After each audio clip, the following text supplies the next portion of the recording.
खुलुमबाय स्टुडिअ दङ राकेश रामसि आरो बे समाव इउपिपिएल राजखान्थि हान्जानि गाहाय नेहाथारि बिथां राजु नार्जारिया गोनां बाथ्रा बुंथिनायखौ नुनो मोन्दों। इउपिपिएल आरो बिपिएफ राजखान्थि हान्जानि जे सावरायनाय बे सावरायनाया बे समाव सोलिबाय दं आरो बे सोलिबाय थानाय समावनो बिथां राजु नार्जारिया गोनां बाथ्रा बुंथिनायखौ नुनो मोन्दों। बिथाङा बुंथिदों जे बे समाव इउपिपिएल आरो बिपिएफ नि सावरायनाय आयदा बे सावरायनाय आयदाया खोब पजिटिभाव दं होननानै बाथ्रा बुंथिदों बिथां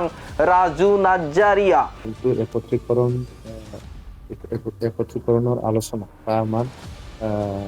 বিপিএফ আৰু ইউপিপিএলৰ মাজত যি বুজাবুজি যে আলোচনা দুইটা দলে মিলি পেলাই নিৰ্বাচন খেলা বা ভৱিষ্যত আমাৰ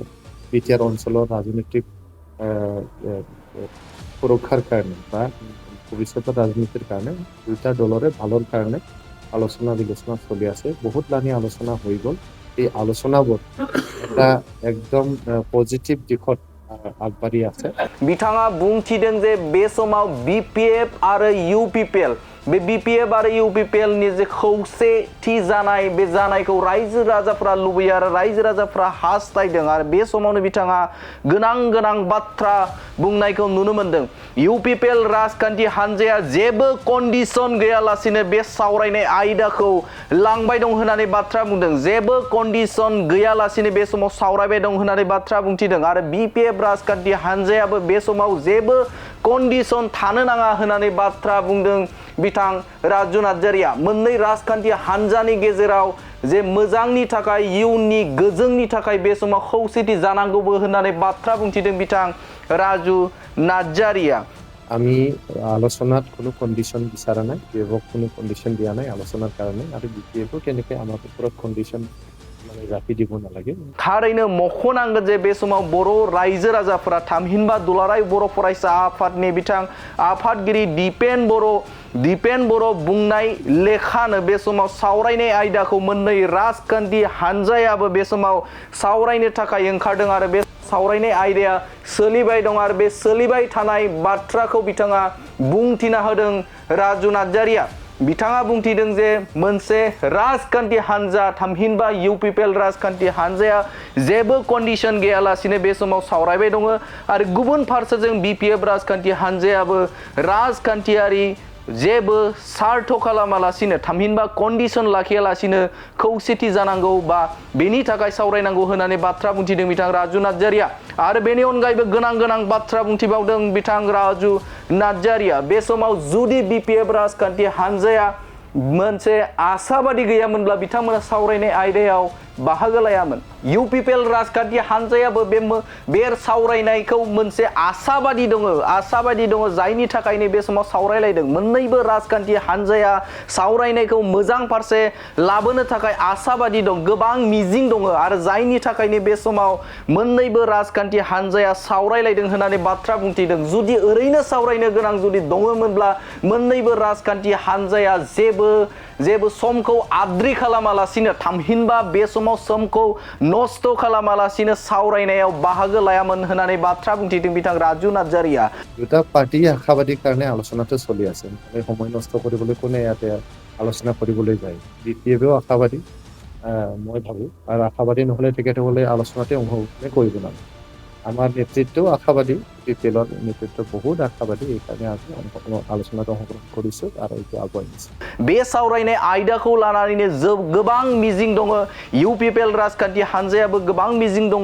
बिपिएफ राजखान्थि हान्जायाबो गोबां मिजिं दङ। जुदि मिजिं गैयामोनब्ला बिथांमोना सावरायनायाव बाहागो लायामोन होननानै बाथ्रा बुंथिदों बिथां राजु नार्जारिया। थारैनो बे समाव मोननै राजखान्थि हान्जा बे मोननै राजखान्थि हान्जाया खौसे जामारगोन ना जामारा बे मोनसे गिदिर सोंथि। नाथाय बे समाव नुनो मोन्दों जे मोननैबो राजखान्थि हान्जानि जे दैदेनगिरिफोर बे दैदेनगिरिफोरा गोबां बाथ्रा बुंथिनाय नुदों आरो बे गोबां बाथ्रा बुंथिनायाव जे सावरायनाय आयदाया सोलिबाय दं होननानैबो जोंनिसिम खौरां सफैदों। थामहिनबा बिथांमोना बुंथिनायखौ जों नुनो मोन्दों आरो बे समावनो बिथां राजु नार्जारिया बे समाव गोनां बाथ्रा बुंथिदों जे बे समाव मोननैबो राजखान्थि हान्जाया खौसे जानांगौ, इयुननि मोजांनि थाखाय खौसे जानांगौ होननानै बिथाङा बुंथिनाय नुनो मोन्दों। बे समाव नोंथांमोननो बिथाङा जे बुंनाय बाथ्राखौ नोंथांमोननि गेजेराव होबाय। गोजोन्थों। बिटिआर অঞ্চলৰ राजनीतिक সুরক্ষার কারণে বা ভবিষ্যতের রাজনীতির কারণে দুইটা দলরে ভালোর কারণে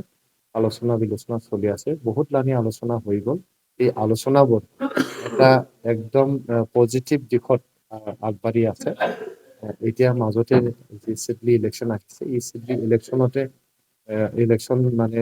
অহাৰ কাৰণে কিছুমান আমাৰ এতিয়া আলোচনাত মানে কিবা হৈ আছে গতিকে ফিউচাৰত আকৌ এটা আলোচনাটো মানে আৰম্ভ হ'ব আৰু আগুৱাই যাব এইটো মই কামনা কৰোঁ যেহেতু বহুত পজিটিভ দিশত গৈ আছিলে ফিউচাৰতো এইটো পজিটিভ দিশত লৈ গৈ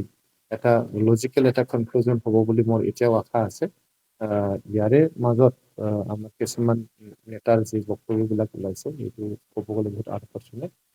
যিবিলাক আলোচনাত জড়িত আছে আমাক মানে জনাইছে যে ডিছকাশ্যনটো বহুত পজিটিভ দিশত আগবাঢ়িছিলে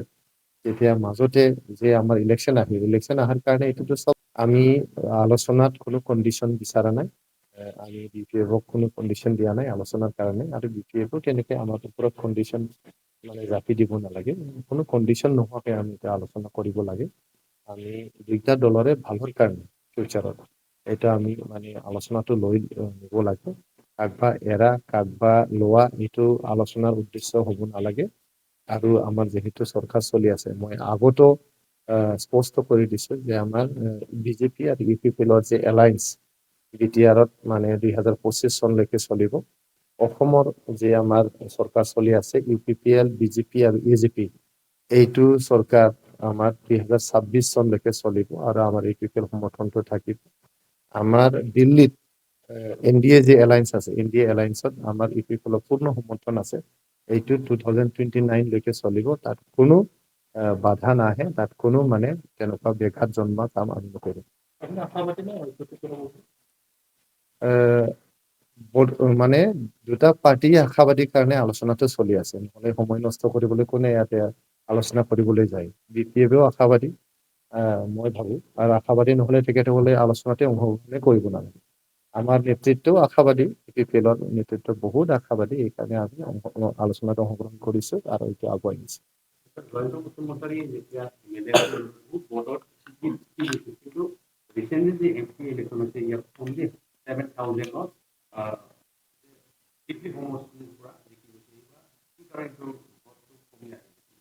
চাওক আপোনালোকে মোতকে বহুত অভিজ্ঞ হয় আপোনালোকে বহুত ইলেকশ্যন কভাৰ কৰিছে আপোনালোকে এনালিচিছ বা তেনেকুৱা আপোনালোকৰ চলি থাকে গতিকে প্ৰত্যেকটো নিৰ্বাচনটো বেলেগ বেলেগ মানে বিধানসভা নিৰ্বাচন বেলেগ লোকসভা নিৰ্বাচন বেলেগ আমাৰ BTR-ৰ নিৰ্বাচনটো বেলেগ পঞ্চায়ত ইলেকশ্যনবোৰ বেলেগ গতিকে প্ৰত্যেকটো ইলেকশ্যনত আপোনালোকে যে ৰিজাল্ট এইটো বেলেগ বেলেগ হ'ব গতিকে আপুনি নিজে ক'লে যে মানে বিধানসভা সমষ্টিত আমি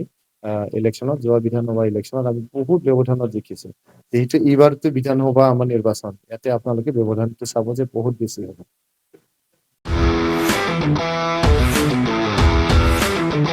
गोजोनथाव खौरां TBS-नि गारि लानो गोसो गुदुं जानाय सुबुंफोरनि थाखाय मोनसे गोजोनथाव खौरां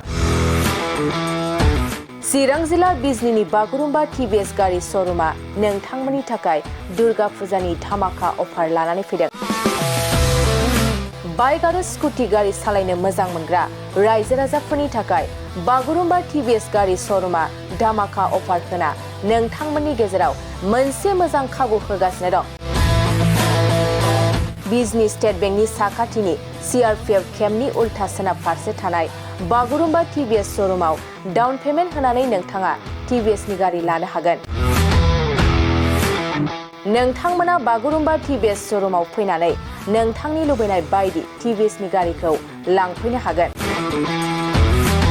TBS-नि गारि सालायनो मोजां मोनग्रा रायजो राजाफोरनि थाखाय बागुरुम्बा TBS श'रुमा बेनि अनगायैबो गोबां मोजां अफार लाबोदों बेफोर अफारफ्रानो जाबाय जेरै गंनै हेलमेट फ्रि फुल टिंकी पेट्रल फ्रि एसवेर गिफ्ट आरो TBS कम्पानिनि गासैबो मडेलनि एक्सचेन्जनि खाबुआ एभेलेबल जागोन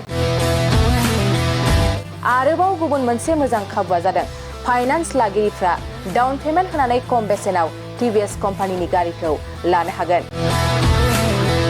लोगोसे आबुङै मिन्थिनो आरो बुकिं खालामनो थाखाय 7002132259 एबा 8638131734 जानबुं नम्बराव कल खालामना खौरां लानो हागोन गोजोन्थों।